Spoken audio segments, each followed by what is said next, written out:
നയപ്രഖ്യാപനമല്ല നയരാഹിത്യത്തിന്റെ പ്രഖ്യാപനമാണ് നടന്നതെന്ന് പ്രതിപക്ഷ നേതാവ് പിണറായി വിജയൻ.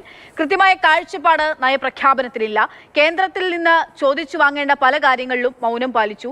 കേരളത്തിലെ വികസനത്തെ പിറകോട്ടടിക്കുമോ എന്ന ആശങ്കയാണ് ഉയർന്നു വരുന്നതെന്നും പിണറായി. ഗവർണറുടെ നയപ്രഖ്യാപന പ്രസംഗം യഥാർത്ഥത്തിൽ ഒരു നയരാഹിത്യത്തിൻ്റെ പ്രഖ്യാപനമായിട്ടാണ് മാറിയത്. കേരളത്തിൻ്റെ പ്രത്യേകത വെച്ച് കേന്ദ്ര സർക്കാർ സംസ്ഥാനത്തോട് സ്വീകരിച്ചുകൊണ്ടിരിക്കുന്ന സമീപനമുണ്ട്.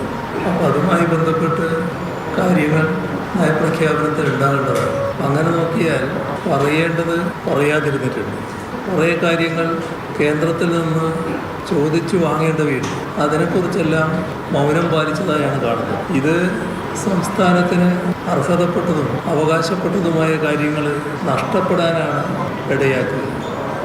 ജനങ്ങൾക്ക് ആശ്വാസം നൽകുന്ന നടപടികൾ, അത് ചിലത് ഹ്രസ്വകാല നടപടിയാകാം, ദീർഘകാലാടിസ്ഥാനത്തിലുള്ള വികസന പദ്ധതികളാകാം. ഇതിനൊന്നുമുള്ള ഒരു കൃത്യമായ കാഴ്ചപ്പാട് ഈ നയപ്രഖ്യാപനത്തിൽ ഇല്ല എന്നതാണ് വസ്തു. മാത്രമല്ല, UDF പുറത്തിറക്കിയ പ്രകടന പത്രികയിലെ വാഗ്ദാനങ്ങൾ, അതിൽ നിന്നും ഒരു തരത്തിലുള്ള ഒളിച്ചോട്ടവും ഈ നയപ്രഖ്യാപനത്തിൽ കാണാനുണ്ട്.